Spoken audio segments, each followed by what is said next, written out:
Okay, thank you for watching. It's a very sad moment here in Kololo. Business mogul Sudhir Ruparelia lost a son who has been very instrumental in Uganda's development.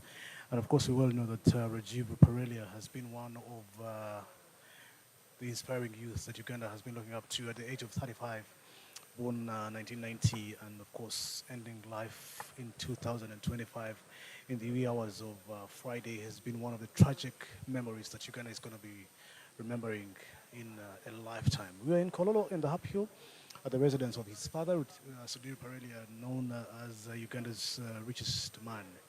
And we well know that in this trying moment, many people have been around him and want to speak to one of his greatest friends who has grown up with Rajiv, had memories of school, lifestyle, travel, sport, name it.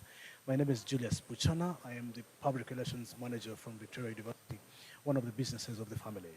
He's been a director, Rajiv Ruparelia has been a director at this very establishment, and he has left a remarkable milestone, not only a milestone, but a footprint. And we all know that history is made by footprints and not footnotes. Joining me is Gideon Chirumira. Gideon has been having memories, and I think they will still stay fresh in his mind for quite some time because he's going to miss his best friend Rajiv. Gideon, welcome. Just take us through the memories that you've had with Rajiv ever since you were young. I was told that you guys had times where he would visit your home to come to their home and spend nights, play together, all that. It's been a family tie that you guys have between Chirumira family and Sudhir family. Take us down the memory lane. Thank you, Julius. Well, it's a tragedy. Rajiv is a very sentimental friend in my life, and yes, our friendship came at an early age. As kids, we were about 5 years when we met. I think then his dad was just building and developing Speak Resort Munyonyo. So we went to visit. I went with my dad to visit his dad and him in Munyonyo then.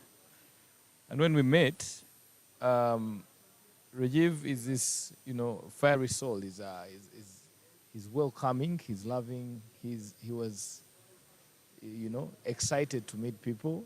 He's a very friendly person from the time you meet. So when we met, our parents told us, look, go and do something together, go and play. And then he had a red, I think it was a red buggy. It was, a four-wheeled kind of cycle. And it had a bar on the back. So he told me, you know what, hold on to the bar. I'm going to drive you around. And that was in Monyonyo. So where we left our dads, they were around the upper stables, where the stables used to be on the upper side. So he drives. He tells me, jump on the back, he drives. And from the first time when I went onto that buggy, I was like, oh, I've made a mistake. Because from childhood, Rajiv was, he was a fast driver. Yeah, he loved speed. He loved speed. So he pulls me from the stables up. We're going down already. I'm praying for my life. I'm saying, my dad shouldn't have left me. He drives corners. We continue towards the marina because he told me, I'm going to take you to the fishing dock and I'm going to teach you how to fish. So that is on the transit we are going. He turns, gives a sharp turn. I fall off the buggy and fall on the side. I start crying. I'm like, I want my dad, I want my dad, I want my dad. He comes up to me, picks me up, cleans me up. He tells me, I'm very sorry. I told you to hold on. You should have held on. So now what you're going to do, you're going to hold tighter. To jump on it again. And we continue. This time, don't let go. Were you not scared to step on it again? I was so scared, but he's this person, even in the toughest time, is going to comfort you. He's going to get away and tell you, look at me, trust me. You're not going to fall again. Just do what I'm telling you to do. So he was good at conversing. He was very good at convincing, and he's a person who comes with genuinity. Even when he's speaking to you, he would speak to you straight in the eye. And if he doesn't like something in that conversation, he's not going to hide and shy away from it. He will tell you, Gideon, this is not good. I don't like this. So he was a genuine heart from when you meet him. So he convinced me after he threw me off the buggy to get back onto it. And he told me, hold tighter. Don't let go. He even stood behind me and showed me how to hold. He told me, keep your legs this way, don't let go. He jumped back, pulled me again in the same way even. Worse than what happened? But now I was holding so tight until the marina. But then they had actually not yet done it well. It was still kind of, in its natural form. So he stops. He's like, you see, I told you. If you followed my instructions, did you fall again? No, I didn't. We go. He pulls out the fishing rods. There are those stick fishing rods then. There's a string on it and a hook. Then I'm like, let me see how fishing is done. So he shows me how the whole process is done. He's like, you get out the hook, straighten everything. He pulled out a can of worms alive. Now that's where I got stuck and said I might not finish this process. Because you have to hook it on the... You have to hook stitch it on the stick. hook. Yes, stitch it. So you get the worms and stitched it onto the hook and told me, now, your turn. I told him I'm not doing that. I need to talk to my dad. I left him up there, but I'm not doing that. I know how you were feeling to touch the worm. And he told me, don't worry, leave it. Let me show you. Grab the hook, put the worms there. You see they're in my hands. Nothing is happening. Put them on the hook. And told me try. In the same way, when you see, someone is showing you there is no danger until you're done. He's giving you the confidence into, standing out of your comfort zone. So I did it. We did our fishing the whole afternoon. We talked and everything. He had a phone which was a 6210 by then, and I saw it. We played with it. 6210. Yeah. I remember that phone. He played that game of the snake, whereby the snake was eating those snakes and so ladders. he gave me the phone, play it. I went back, of course. The first thing I told my dad, I want the phone. I need a 6210 as well. Actually, my first phone I got was because I saw Rajiv having a phone, and I told my dad I wanted one as well, and that's how I got my first phone. Fast forward. So as we grew, we actually grew apart at one time because I went in a local secondary school. He went to an international school, and he was, in and out of the country, London and back here, so we kind of didn't see much of each other. But from time to time, we would meet. Like one time here at the club, my dad told him, oh, Gideon is around, you need to catch up again. I went to the club, Sway. He gave me one of the craziest nights, like, Hollywood nights. Everything popping, this and that. Told the guys, give him whatever he wants, make sure. So he was always that person who cared for his friends. He was always that person who took a time to call you up and be like, Gideon, are you okay? Of course, he was one of the people I trust in my life, and this is why even when I got my kids, my twins, I told him I could not choose anyone else but him to be their godfather.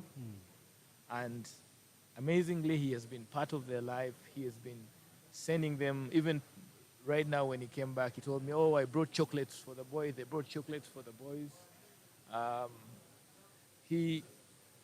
On their baptism, he threw them a very big baptism party in Nyonyo. There were over 40 people, and it was a very, very big party. This friend who is present in your life, I think Rajiv is one of my friends who has really done something for my children, and effortlessly.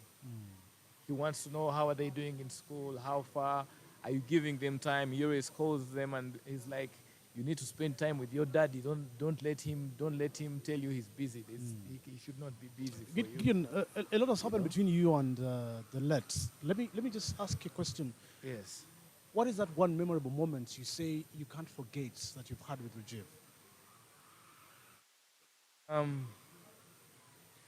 I, for one, would say I've had so many memorable moments with. What is that one takeoff that you say, this is going to stay fresh with me quite some time? I think the story I just told you, that was the story of how we met. And I never forgot Rajiv from the first time we met him, even after years and years. Like, even if we wouldn't meet, I would ask my dad, how is Rajiv? And so with him, he would always ask my dad, how is Gideon? Because I think I met him, I was a very vulnerable and quiet child. Rajiv was a very confident and, outspoken. He's that child who's like making the conversation, reaching out to you, showing you something, excited to teach you something. He was always a child with an aspect of a leader. So for me, the most memorable, and all our lives, even when we grew up, I would always tell him about, I told him, you forced me to touch in worms. I told him, you forced me to jump on your buggy and you had to drive me all the way around. Like, you traumatized me as a kid from the first time I met you. I always told him. So you have fond memories. So, but the memories I have of him are a child who cares, a person in a relationship who makes an effort beyond the other person. Like, I know he's one of the people who has been under quite a lot of immense pressure because of his position, you know, being able to have built all these buildings and being able to have performed to the performance he did. He was, first of all, an exceptional businessman. I have worked with Rajiv, and the first time we worked, we fought. Because Rajiv is so passionate about work. He's so, if we are going to do this, he even says, if you're going to do this, go and start doing it right away. Don't do it now. He's an action man.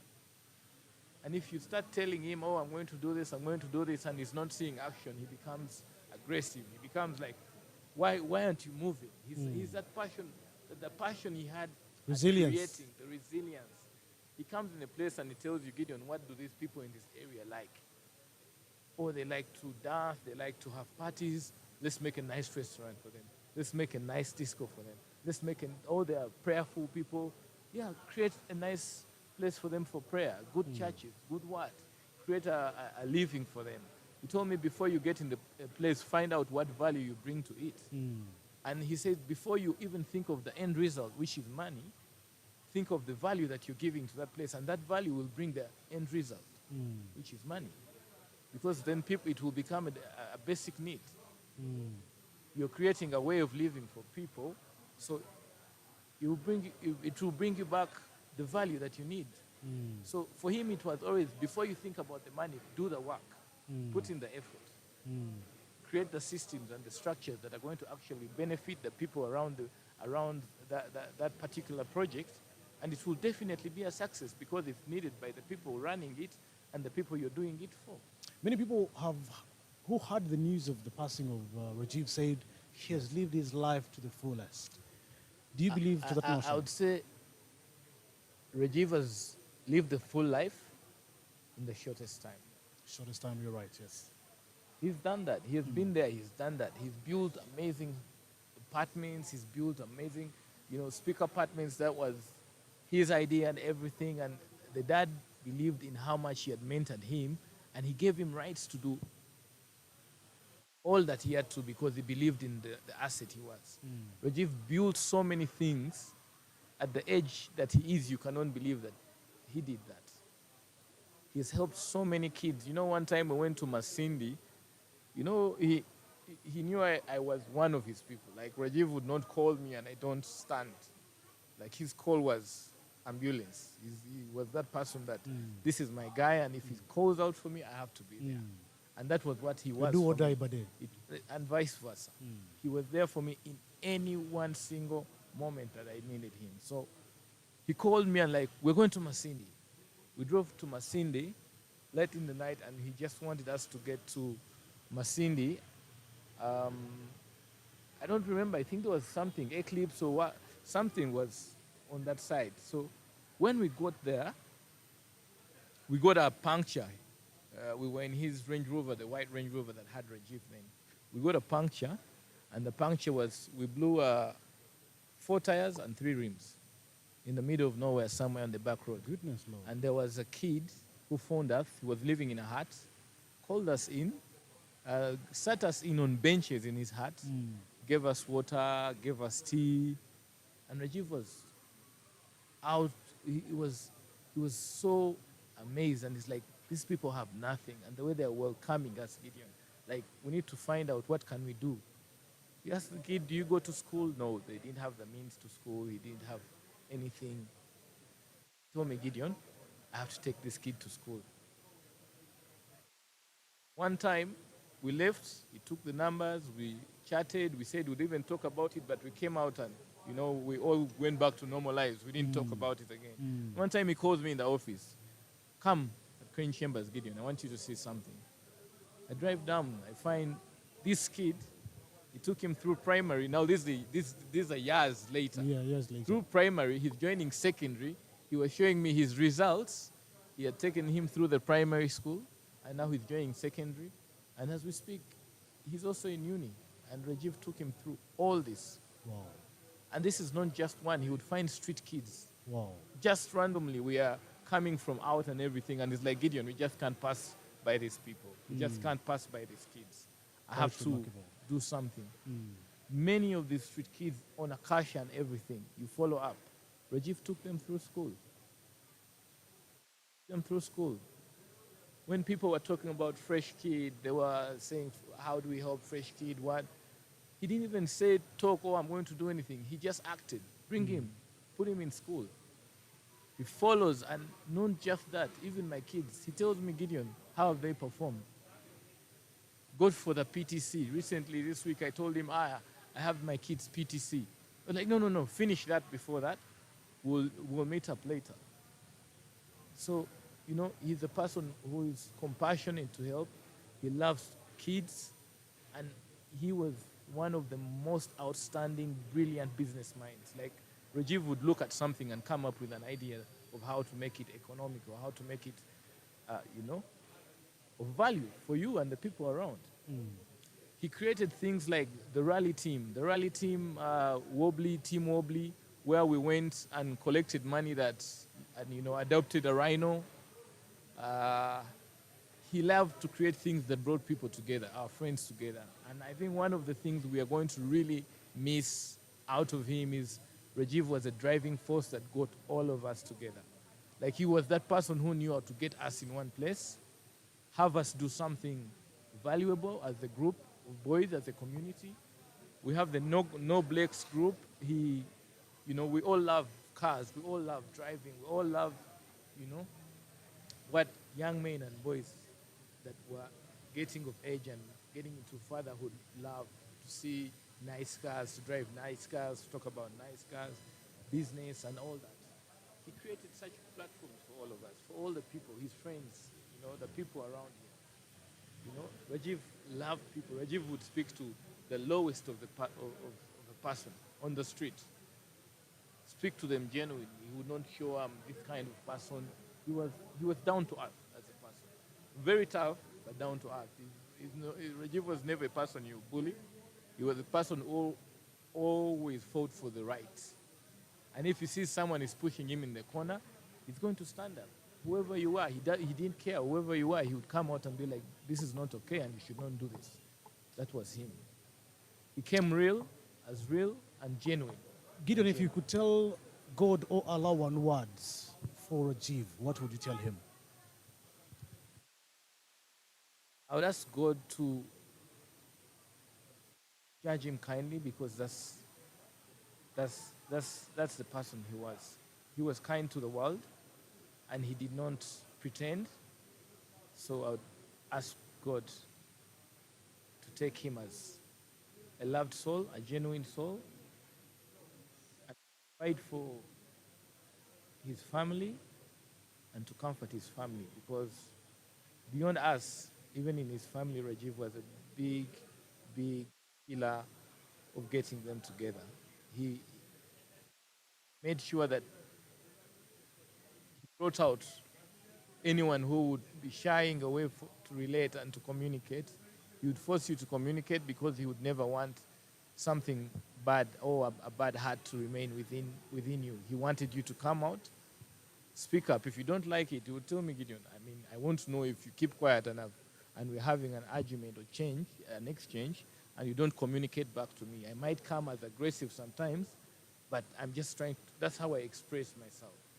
But I would love that you also express back the truth to me, because sometimes I might not know how you feel, kind of person. So I'd say to God, you've got an angel, you've taken him because we all needed him, and you know how good he is.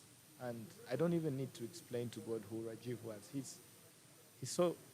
He saw what he did, the efforts he made, effortlessly. No one called Rajiv to come help. Rajiv came out to help. Every time we do rally, he says, where can we go and help? Who needs food? Who needs support, who needs diapers, who needs mosquito nets. We always did a CRS event whereby we give back to the village wherever we've gone to race. And for him, that was the passion. It was like, it doesn't matter the result of the race, either we've won or not, but I'm going to have to also leave something back to these people who are not privileged to have what we have. So, It's been one of having you on the site, and we hope that the Lord is going to make you stronger and stronger to allow the demise of your friends. And of course, pray for God to also show you better ways of handling it and keeping up with life without Him. Thank you so very much. Wish you all the best. You're watching us live on this very social media platforms, and of course, my name is Julius. We've been having Gideon Chirumira, one of the friends of the late Rajiv Ruparelia, son to the business Mongol, Ruparelia, who passed away the wee hours of Friday night at 2:42 a.m. in Busabala, one of the roads that leads to Munyonyo. And I want to thank everybody who has been there for the family from day one till now. And of course, we'll be coming shortly with another guest.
In the Bible, when you open your Bible, avoid death, and of course, and we shall always be with it.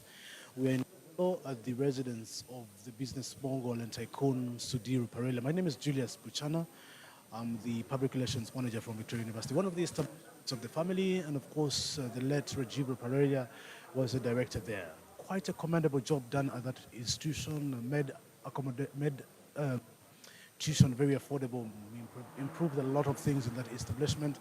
And of course, by the time of his demise, it's been a great institution, put to the highest level of a lot of people saying this is one of the state-of-the-art universities. Joining me this very evening is Professor Lawrence Muganga, the Vice-Chancellor of Victoria University. Welcome, and thank you so much for choosing to us. We just want to 10 minutes of your time to tell us about Rajiv Ruparelia. I know by the time you came into Uganda, you had a lot of statements from him. You had made charts, you had talked, and you had a lot of strength that you would perform even what he thought you would do. Tell us about how you met Rajiv and how you decided to come back from Canada. People call it Canada, but it is Canada. And how you met Rajiv.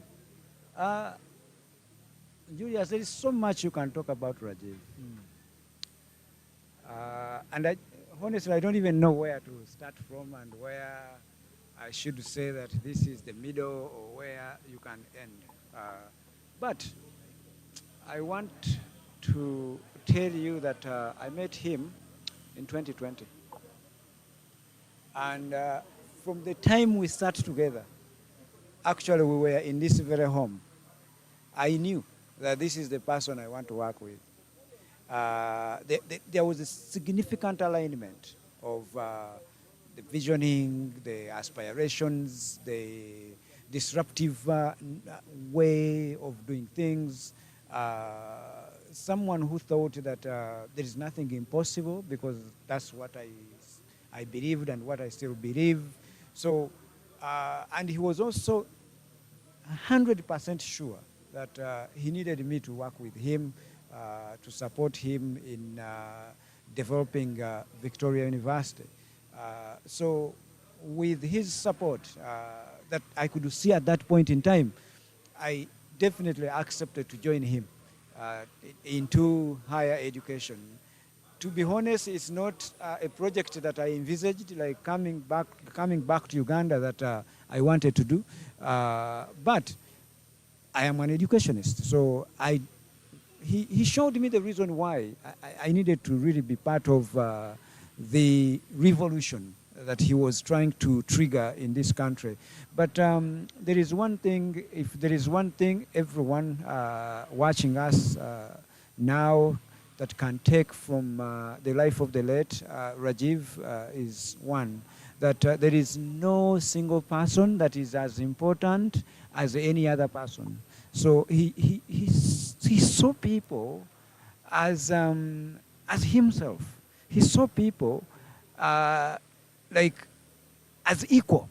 Like we could walk together, like on one of those streets of Kampala, from Crane Chambers coming down to Victoria University, or from Victoria University going to Crane Chambers, just taking a walk, and you would realize like he's talking to people who are pushing different carts on the road, and he could even sit down and they share pancakes, these kavalagalas, as you know them.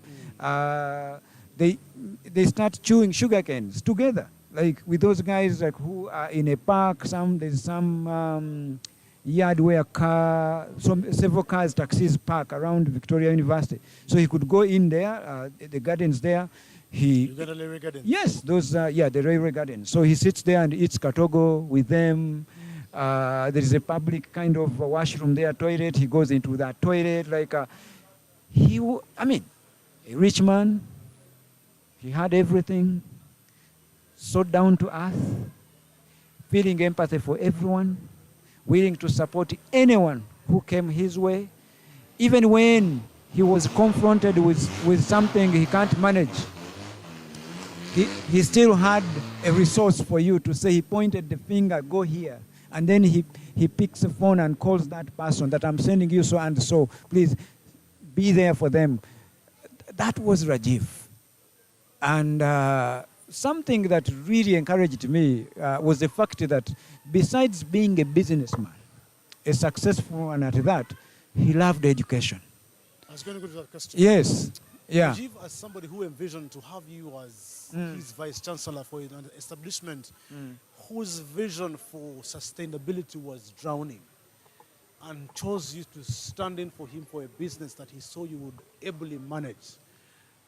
What made a statement for you to say, I'm going to manage this and we shall make it happen?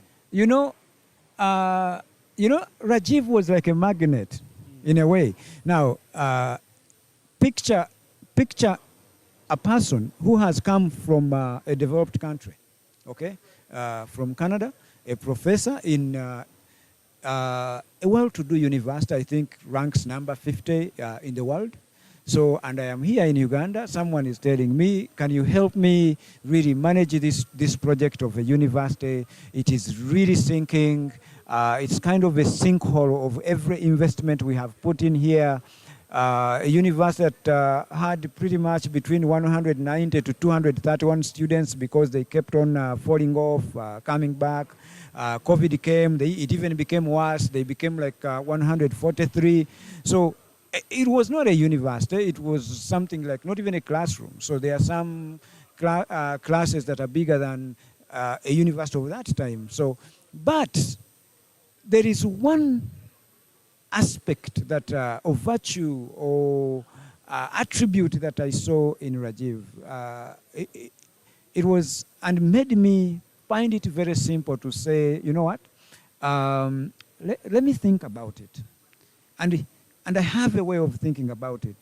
I developed a change plan for that very program. And when I presented it to him, he was very excited. It became easier because he's a smart man in the head and aspirational. He saw like the disruptive nature of the solutions I had presented, and he said, let's make it happen. And he was very, very supportive. He told me, you know what, we are going to walk together this journey, and I will not abandon you until we achieve what we want. So that made it very easy for me. And then that never give up spirit that he has, and saying that, you know, a university has only 143 students, 231 students. Let's give up and set it off. No. He said, you know what, we can turn this around. It may be struggling right now, but it is not impossible to turn it around. So that was motivation enough for me to say, you know what, yes, this gentleman is as aspirational as myself, and we can move together. So from that time, I accepted his offer. We started working together. He's very, very creative, very innovative. He kept on sending me different kind of initiatives, telling, how about we try this? Then we sit down and over lunch or coffee or even sometimes a drink, and we start strategizing. We come up with this initiative. We drop this initiative. We push this initiative. And we are at a point, by the time God really made up his mind that he needs him back, we had, as a university, we had hit 10,000 plus students from about 143 students, COVID time. So that is remarkable growth. So in one way, we can say he achieved his dream. But in another way, the Rajiv I know, that was not a dream big enough for him. Still dreamt big. There's a time he told me, you know what, Dr. Lawrence, can we think of having 500,000 students from around the world? Can we take this education, as long as it is quality education, to every citizen of the world? So that was Rajiv. So, but we can only commit to doing our best to make sure that the legacy he leaves behind, the visioning he had, when it comes to university education, we can push it to the very, very apex he dreamt of, and I'm sure The dead are not dead. So wherever he is, he's saying, and he will be happy that the people, even himself choosing us, like zeroing down to so many. There are so many Ugandans in this country. There are so many other people around the world. But having the ability to identify someone that you think is going to make the change you need that is intelligence. That is innovative. It is creativity. So credit really goes to him, and we can only give back to him wherever he is. I very well know that Victoria University will have a campus soon.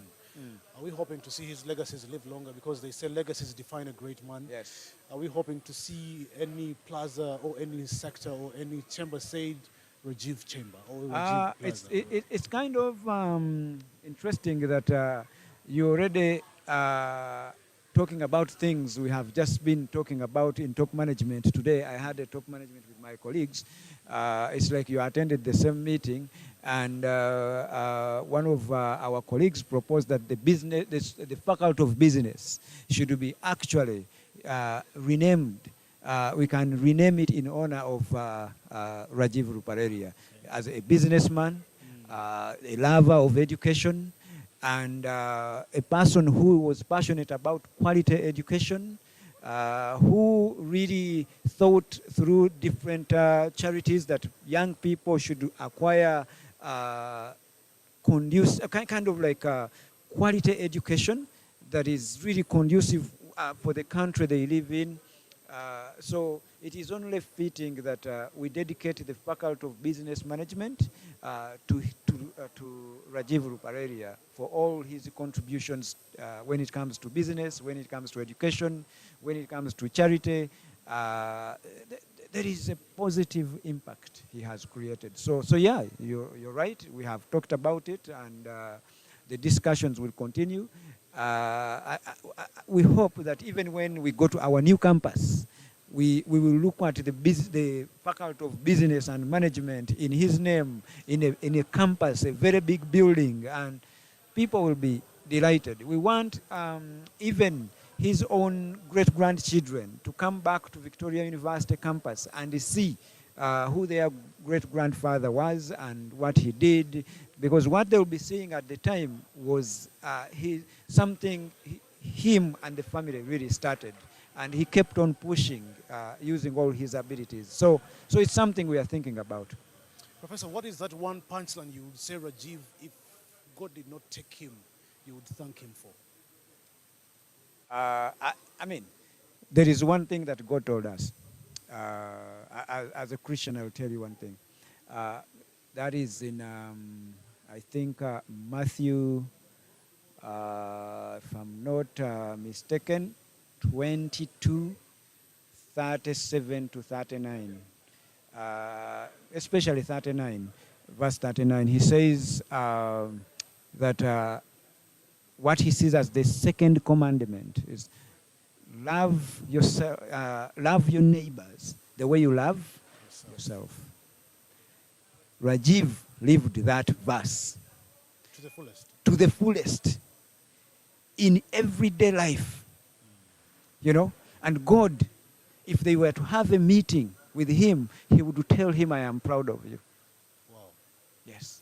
The Rajiv I know, he lived that verse to the fullest. He wished everyone very well. He wished everyone good. He reached out to support everyone. He was a jolly man. He could not harbor anger. You could never see him jealous. He could only be jealous for good things. And then he could see good things in developed countries, and he wants to do them in Uganda. Again, that is developing the kingdom of God. So the aspect of love, the call to love one another, Rajiv lived it.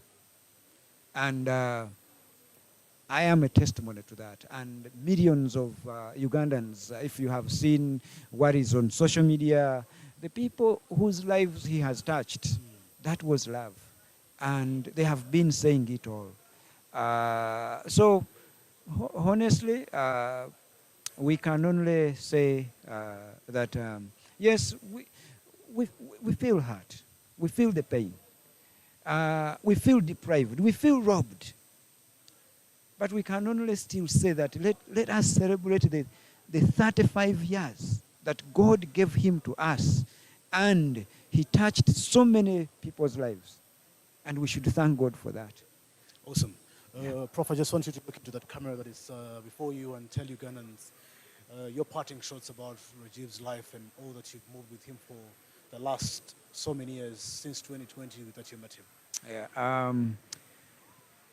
dear viewers, I can only thank you for standing with us, standing with the family of Rajiv, Dr. Sudhil and the wife and the kids who are remaining here. Thank you for the support, the overwhelming support. I have seen people really flooding in this home of Rajiv, in this home of Dr. Sudhil Ruparelia and his entire family. Thousands of people. Thank you for that kind of kindness. Thank you for that kind of love. You have loved, and your love is truly very, very intentional. Why? Because this was a man that was so kind, that was so generous, that was so very respectful. He cared about everyone, and he deserved our love. So let us continue celebrating him. Let us continue praying for him, especially the family he leaves behind. From the wife he leaves behind, a young daughter of 3 years old. Let us pray for them. Let us pray for the father and the mother, Sudhir and the wife. Let us pray for the sisters, Sheena and Mira, and the in-laws, and everyone that was so dear to them, because they are in so much pain. They need your prayers. They need your support. And you have really, really given that. And as for Victoria University community, thank you for the support you have rendered to this family.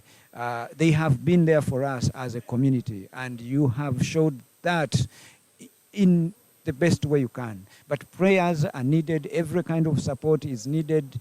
Tomorrow we see off our brother. Let us, all of us, gather in big numbers and go really honor him, see him off, and keep praying for him. You know, I always tell people that this life, all of us are in a bus, and every bus, of course, has a bus stop. We just don't know when our stops will come. But it will come anyway. So before our bus stops come, let's love each other. Let's pray for one another. Let's care for one another. Let's push each other. We are stronger together. So Ugandans, we are stronger together. We cannot benefit from anything that is not love, that is not kindness. It doesn't matter how much you have. When you love someone, when you lift up someone, when you push them to the best of their abilities, when you stand with them, there is a difference you are creating. And that difference is great. And that's what Rajiv has done in this world for the 35 years he has lived here on earth. So we thank God for his life, and we celebrate his life. And we are grateful that we shared the experience we shared with him, the moments we lived with him, the kindness he has planted in us, the principles of never giving up, the principles of saying that it is impossible, the principles of seeing good in everyone. Those, we are grateful to God and grateful to Rajiv for everything we have learned from him. All right, Prof, thank you so much for choosing to speak to us and giving us a minute to speak about Rajiv's life. And God keep you safe and stronger in this trying moment, and give you a direction on how to live without him and thereafter also with the family. Thank you so much, Professor. Thank you so much.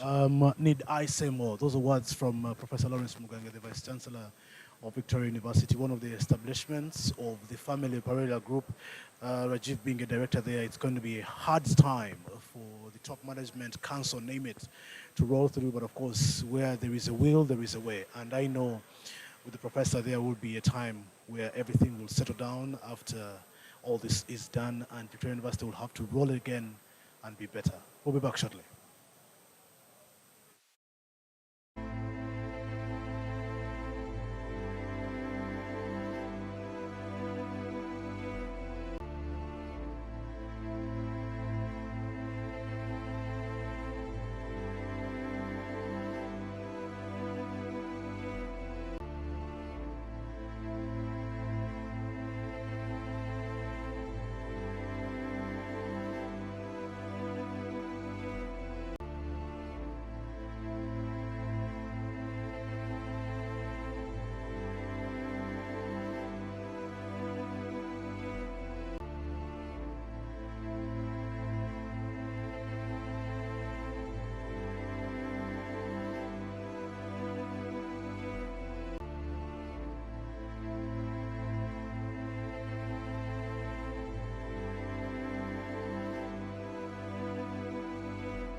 Thank you so much for choosing to speak to us this evening. We are in Kololo at the residence of Tycoon Rajiv Sudhir Ruparelia.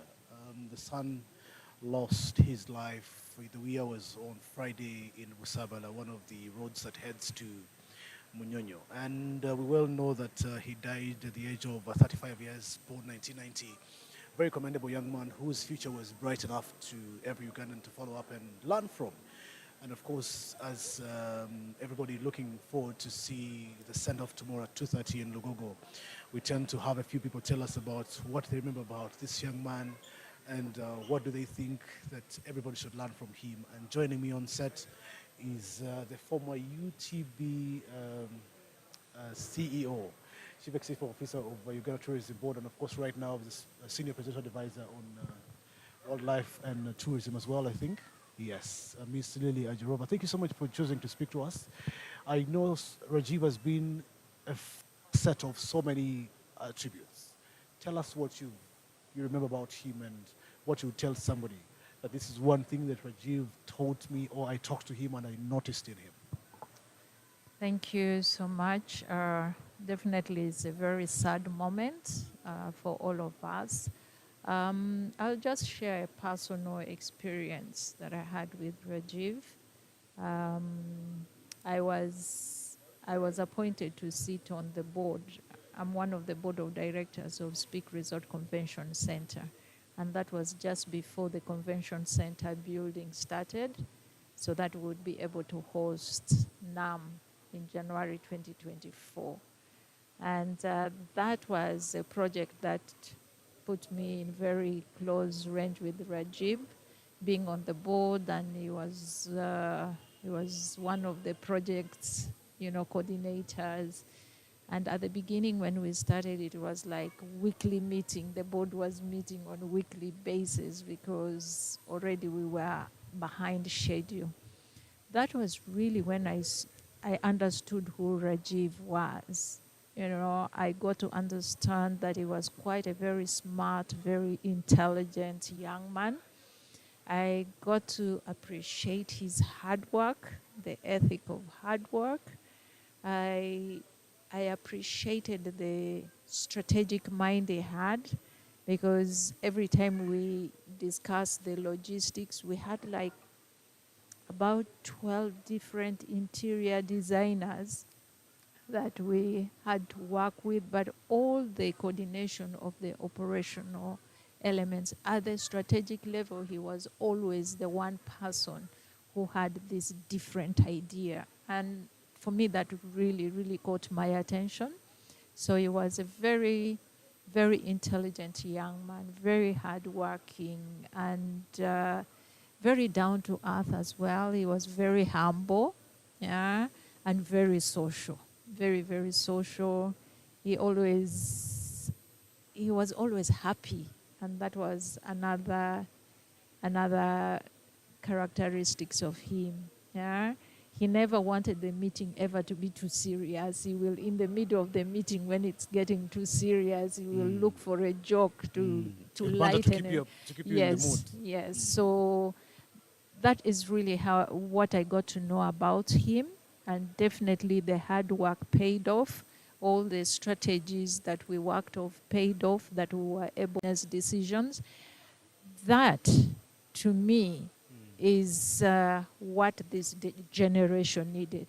Someone who is actually young of this new generation and taking responsibility to that level. So he was a very impressive young man, leader, business person, but also very social person with lots of networks. He had network within... At whatever grounds. At different levels, yes. Whether political, whether, the government level, the different hierarchies, and then his generation through his sports, very impressive. It's very sad, but, still you feel like he had a lot to offer this country, a lot to offer the world. However, you would also say, for what he was able to achieve, he lived a very, very fulfilling life for what he offered, the world. What is that one thing you would say this country is going to miss with the absence of Rajiv? I believe it is the leadership skill, really, really the leadership. What should The the youth kind copy of- from him? There's so much that we all, not only the youth, I think all of us, if only we could take some lessons, from him, the humility he had, the effective leadership skill he had. Yeah, he was very efficient as well, because I know that he. Wanting to speak to us. It's Thank very you. important that people like you who were chosen out of the many to stand out with Rajiv and do miraculous things for that convention center.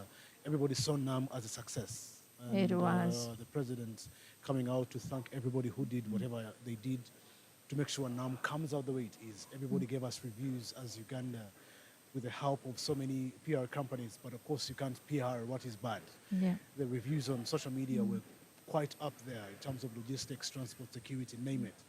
And of course, many thanks to you for also choosing to be part of the board. Many people would turn it down because they wouldn't know why they would be there if there were so many people wanting to offer, but you chose to be there, and that's quite commendable of you. Well, I just want to. I just want to ask that we all stand with the family, Yes, oh yes. the immediate family, especially Dr. Sudhir and Mama Josna, the sibling of the late Rajiv. The family needs our prayers, and let's stand with them and make sure that they smoothly, go through Go through this this. trying moment. Yeah. Is Lilia Jarova, the former CEO of Uganda Tourism Board. Currently, she is now in the processing of Senior Presidential Advisor on Wildlife and Tourism. We'll be coming with more guests speaking about Rajiv's life, how he has impacted them, and how many things that he has done through orphanage, charity, rally, sports, name it, that has changed so many people's lives. For now, we take a short break. We'll return shortly.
All right, welcome back. We're here to talk about the life of Ruparelia, who lost life in Usabala, one of the roads that leads to Munyonyo. My name is Julius, business manager for Victoria University. University started on the basis of affordable education to promote Uganda's education sector way up there to reach the world standard. And Rajiv recently came out and said it's going to be one of the best universities upon his innovations that have been coming through year in, year out. Joining me on the set to talk about Rajiv's life is a friend who has been there for him, and Rajiv has also been there for him since childhood. As a family friend, of course, they've been brothers. Tash, thank you so much for choosing to us about Rajiv's life. In a minute or so, tell us about your friend. It's going have for him, but there's those moments. He made me love ABCD. He made me learn about ABCD, and I'm super proud. I got. What are those things?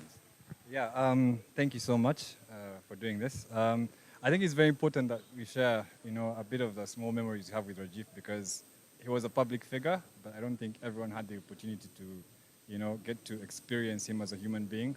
But yeah, neither did I as well. Growing up, we kind of went different paths. But growing up, I remember this particular memory. We used to always come here to visit, and of course, the boys would swim, play games, and then there's this one time Rajiv was like, Tash, I want to teach you how to make milkshake. And I was like, why? He's like, no, I feel like I need to learn how to, I think it's important that we learn how to, do the things we love ourselves and create the things create our own happiness. And yeah, we did learn how to make that milkshake. Of course, it tasted awful. It was very disgusting. But you tried it. We did it. We did it and we achieved it. And I think that's who he was as a person. When he set his mind to do something, he really went out 100%, never 50-50. And I think that's what people should really remember Rajiv for, not just his very business-like persona, but his good side as well, his soft side. Because when he found out, my parents died when I was very, very, very young. And I think I was probably the first orphan that Rajiv met. And it really touched his heart when he found out I was an orphan. Like, he cried, and it was something very new to him. And it touched him. And since then, Rajiv has always held a very special place in my heart. And see him go at such an early age, it's very heartbreaking because you can see it's premature.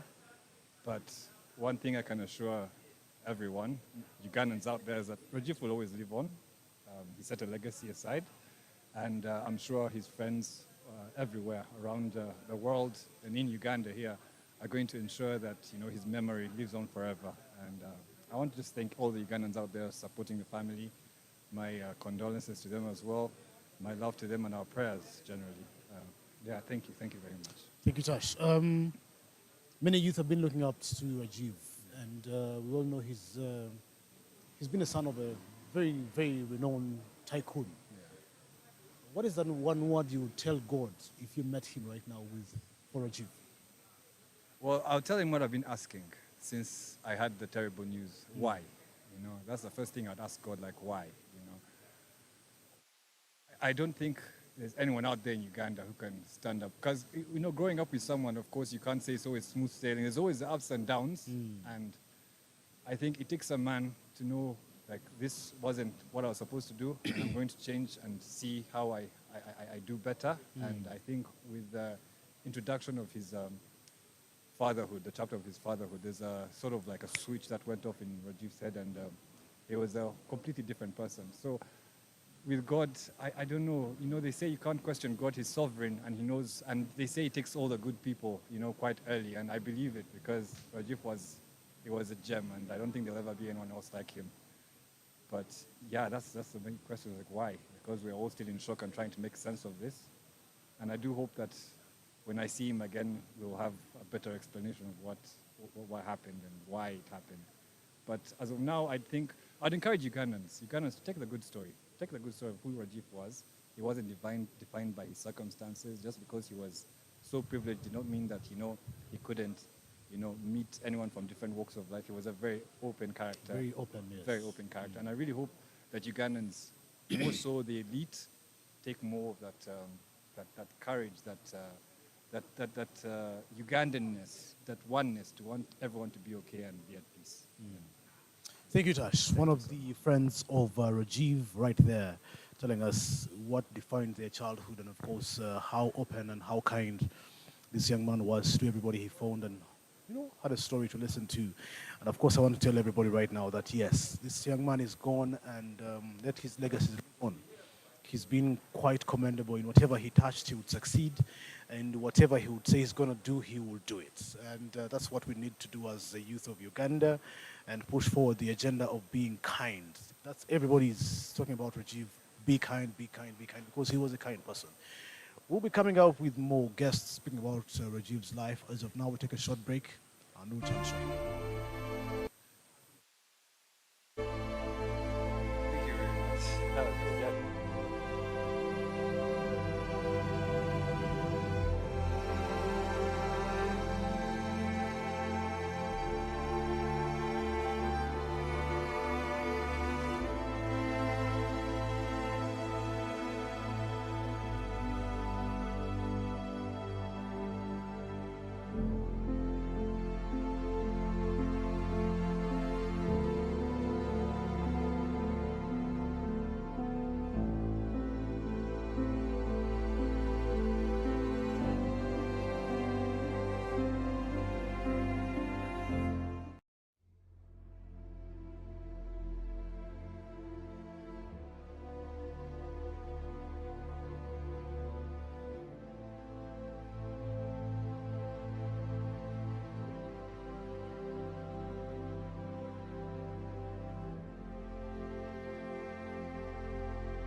Tycoon Rajiv Ruparelia, the father of the late Rajiv Ruparelia, who crashed at Sabala, leading to Munyonyo. It was quite a tragic, and of course, many people say he wouldn't have died at a very early age. But of course, like the Bible says, God giveth and taketh.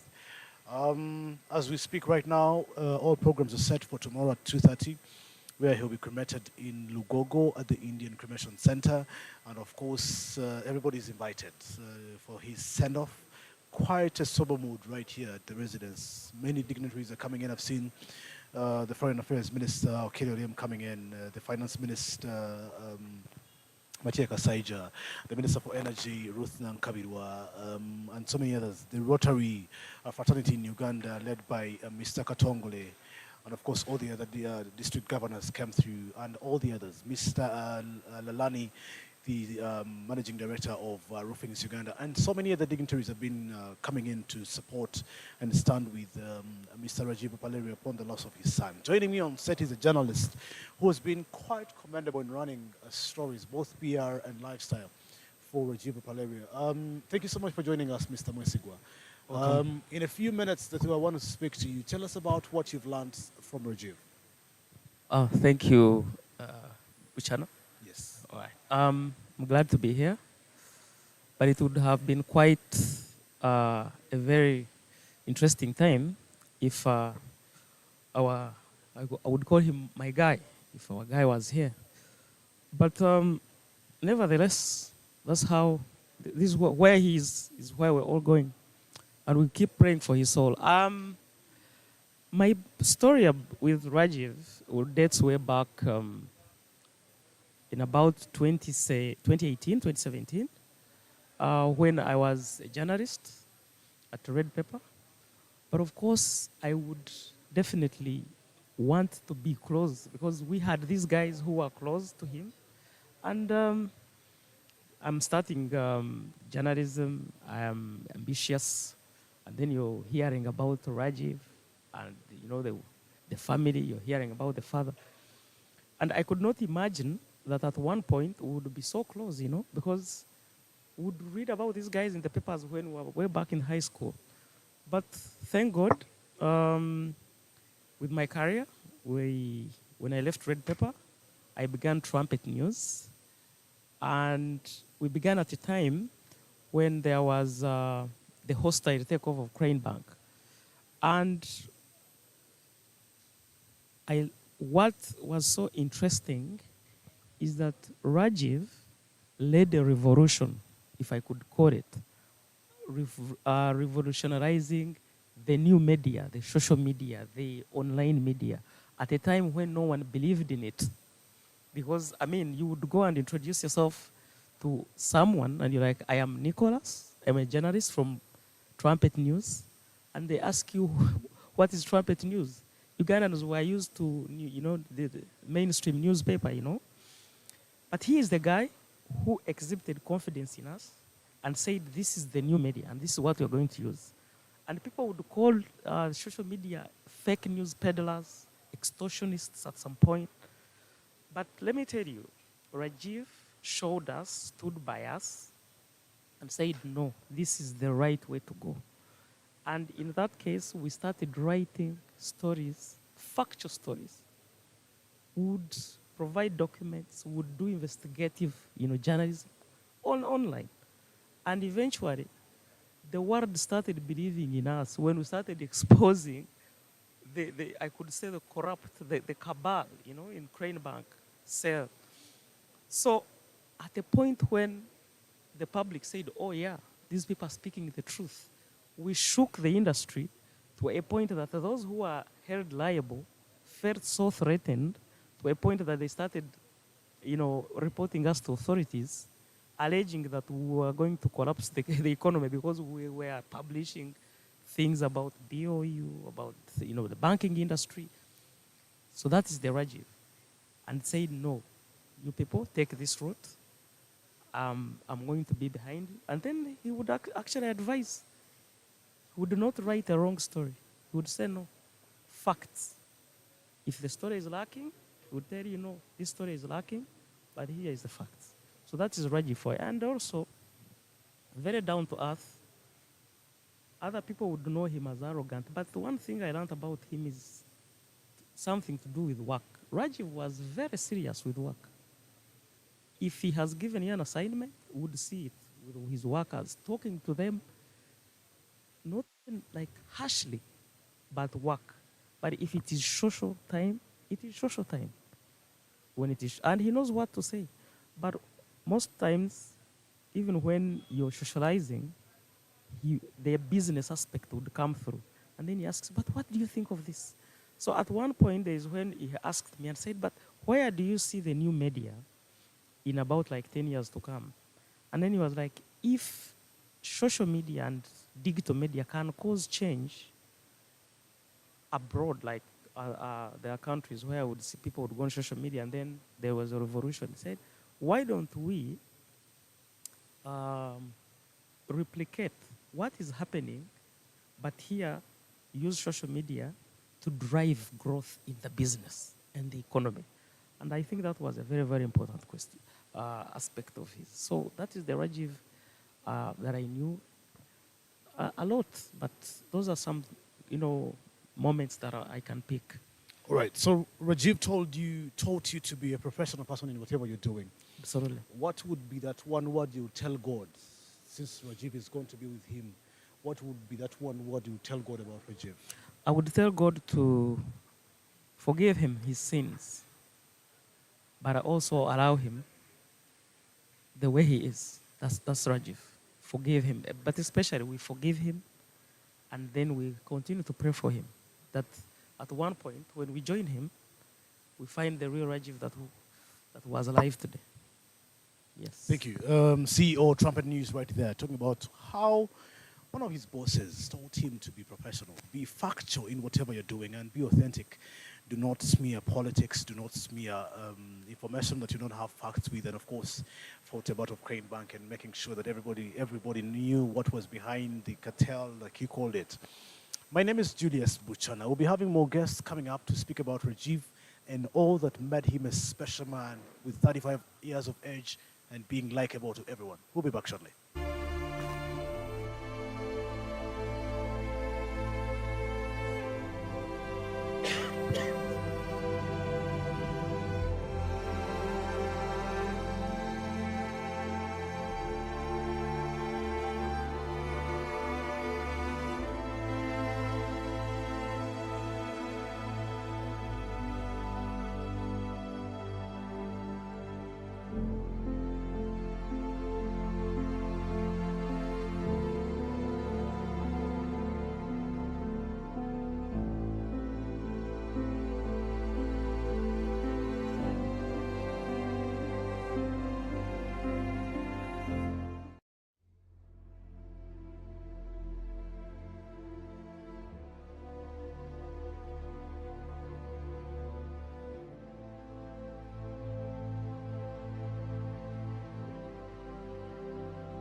Welcome back. Thank you so much for following us. We are on the YouTube channel of Victoria University and, of course, on Facebook, friends of Dr. Studio. And, of course, my name is Julius Buchana. I'm the Public Relations Manager from Victoria University, one of the institutions started on the foundation on the knowledge and honor mentorship and, of course, financing of Rajiv Ruparelia, the late. On Friday, in the wee hours of the night, he died in a car crash in Busabala, leading to Munyonyo as he was heading to attend to a friend's wedding, which was happening on the Saturday. But he didn't manage to be there because God decided that he would end his life that night. Joining me on stage is one of the friends. And I want us to understand Anish. Yes. It's times that you spend with Rajiv and you say, thank him for being there for me and I've been there for him in these times. First of all, I would like to say I've known him for almost 30 years. 30 years. 30 years. I grew up with him. He's not a friend. He's a brother. He's my bigger brother. He's always taking care of us. And as you can see today, yesterday, and how many people he's lived a legacy in their lives. Rajiv is one person who had a heart of gold, as we know. He had the best memories. He'd do what he wants to do, and he'd follow it up. He was a leader, and he always took care of everyone around him. I would say, if you can see, he started everything. If he wanted to do rally, he did rally. He wanted to build a university, he did it. He built so many different projects. He did bikes. He did everything he could. Let's speak about those times where you spent together. What is that one time you say, this made you love Rajiv more? 30 years is not fit. Yeah. You said 30 years, yes. Definitely. But just Yeah, give us it's that moment where you say, you know what, this is when I understood Rajiv was a different person. Definitely. There's no specific moment, definitely. But we used to go fishing a lot together, you know. We used to go... Oh, you did a lot of fishing with him? Yeah, we did a lot of fishing. We did a rally, of course. That came after, definitely. Yes. But before we all started was cycling. He used to always lead the way and teach us how to do these things. Of course, remote control cars. But I realized that he was someone different when he had your back. If you did not go home, he would make sure you go home. He would make sure you'd be dropped home safely. If you ever needed anything, he was there for you. That's what changed the perception. And of course, the name he has, no one would look at him like that. But we also a personality in a different way. If you knew him, you'd understand the person he is. That's who he was. Let's talk about Rajiv as a person who loved speed. Everybody talks about speed on the speedboards, on the yachts, everywhere. Definitely. How would you stand his speed when you're in his car? So we have a group called No Blakes. I No don't know Blakes, if you- yes, RR. Yeah. So we created that group together. I was with Rajiv, and there's a friend called Sham and Gideon. We all created the group together. He was one of the best drivers. Of course, I'm not going to let him pass me, but he was the best driver there, to be honest. He beat us in go-karts. He used to take us, and he was a really, really good driver. Yes. Anish, you could tell us your last words you want to tell the world about Rajiv in a minute. Rajiv, I love you, brother. I know you're not here. I miss you. Thank you for everything you've ever done for us, for the whole entire people.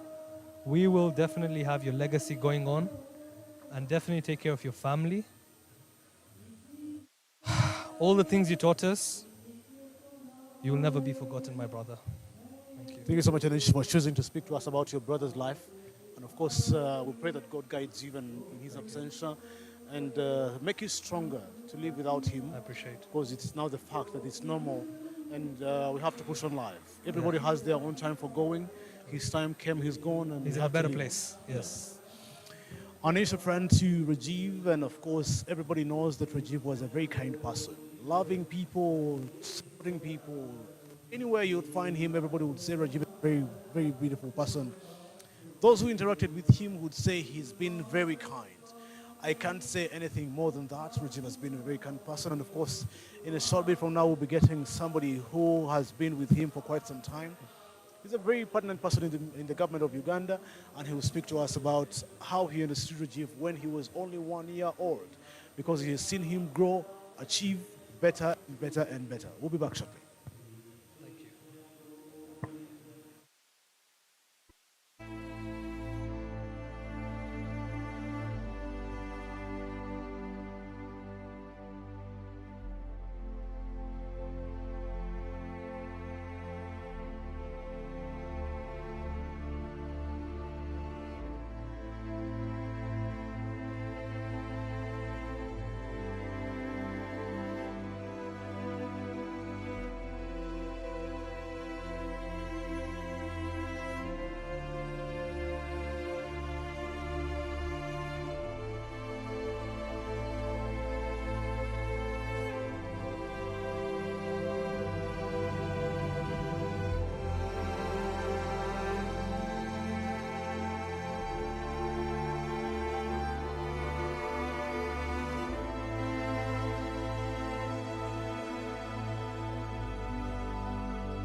As we're streaming live on Sydney Ruparelia Foundation on Portray Diversity. Joining us is the State Minister for Foreign Affairs in charge of Public Relations, the Honorable Kelo Liem.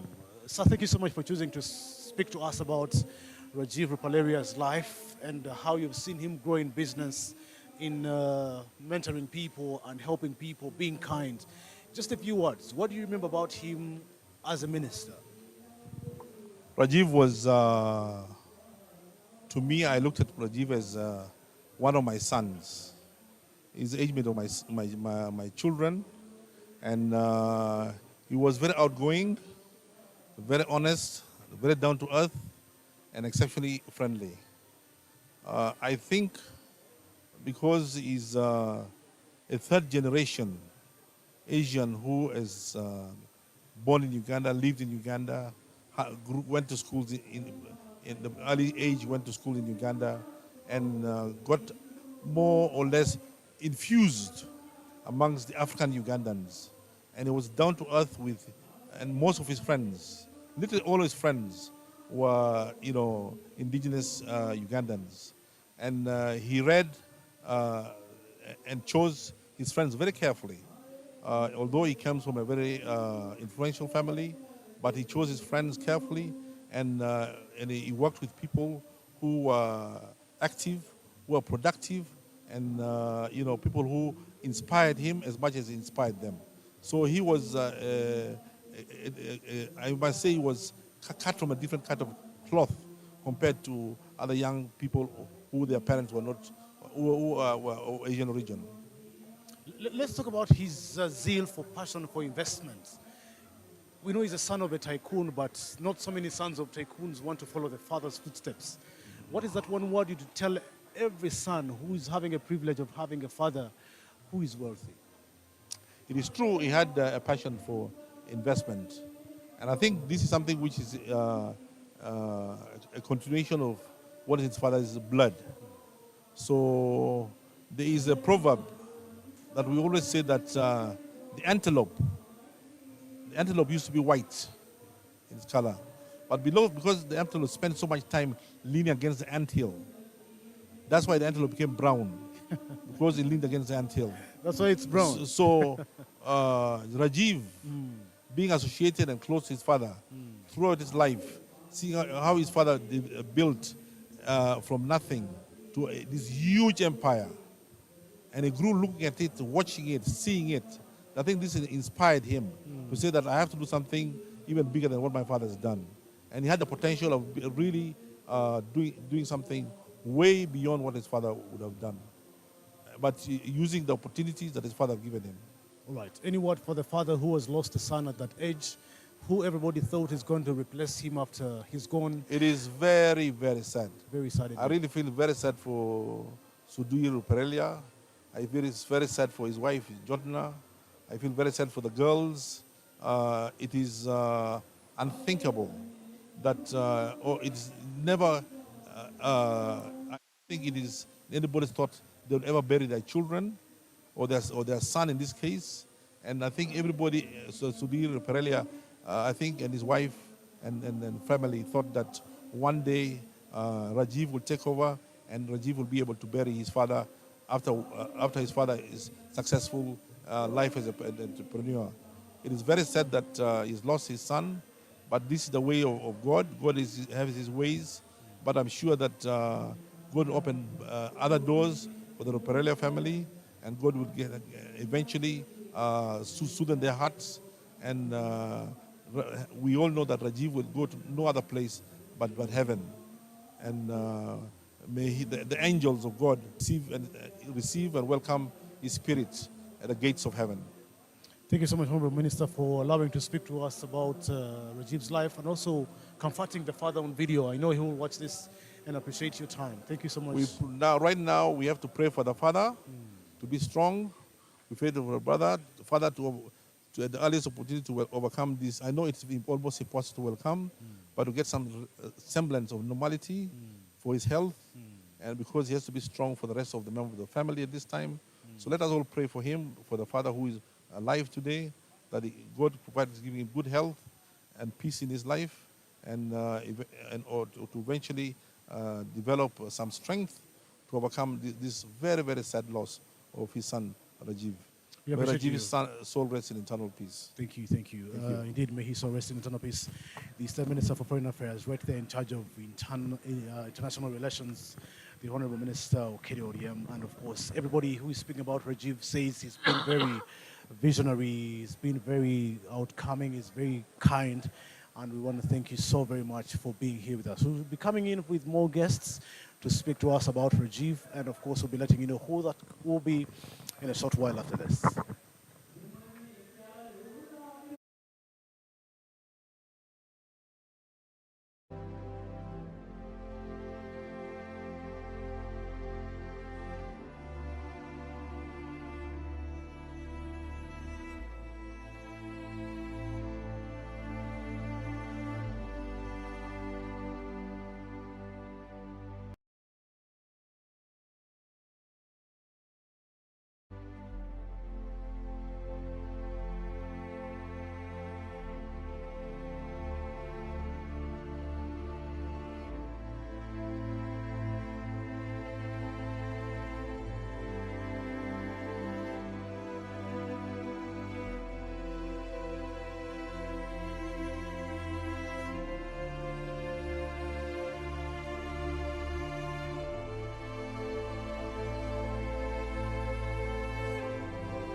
you so much. You're doing this for Rajiv Ruparelia, who perished in a car accident in the wee hours of Friday. Everybody who heard about the demise of Rajiv only told us one thing. And of course, which is almost on every social media platform, that he's been a very kind man, very supportive, very charitable, very friendly, and very likable person. He's lived his life to the fullest, and that is what everybody has been saying. But to the family, we would like to stand with you and say, God gives and God takes. And this trying moment, may you be stronger and stronger, because he left a legacy that everybody's going to be looking up to, and support the family in whatever way they're going to be supporting you. My name is Julius Buchana. I'm the Public Relations Manager from Victoria University. Joining me on stage is Jerry. Hi. Hi, guys. Who is been a long-term friend for 20 years. Those 20 years, what has been like? Has it been a roller coaster or a life of laughter and enjoyment? Well, I mean, from all the interviews you've had, you can tell Rajiv was a man full of character. So I met him through my cousin when he owned Club Sway, and that was an amazing time. You know, he was such a charitable person. He welcomed everybody that he met. He had time for everybody, big or small, all walks of life. You know, Rajiv was a man of all seasons. Yes. So he was a great character. Yeah. What is that one moment you say it's going to be a memory of a lifetime that you'll remember with him? New Year's 2021. So me and a bunch of friends had no plan of what to do for New Year's. So he randomly called us to come to the resort. And, you know, he hosted us. We went out on the boat, went out on the jet skis. We really had fun. We bonded, we talked. Is it the one you had the fireworks on the water? Yeah, no, it wasn't the water. Yeah, it's by the water, actually. It was by the water. Okay. But, you know, Rajiv was the kind of person that when you sit with, you know, he wants to know everything about you. He asks you questions. He's very personal. He knows your parents. He knows your hobbies. He takes an interest in people, or took an interest in people. Yeah. Okay, so for 20 years, it's been a life of enjoyment and encouragement. Yeah. What is that one word you tell the family after his demise? You know, I mean, the loss of a child for any parent, there's no words to give for that situation. But, you know, us, we're here as a group, and we're there for them in these hard times. You know, they can rely on us for this comfort or peace in the spirit. What is that one thing you learned from him? Like you say, you carry on as part of his legacy in your life. Well, I mean, from our last conversation, it's we were talking about ups and downs in life.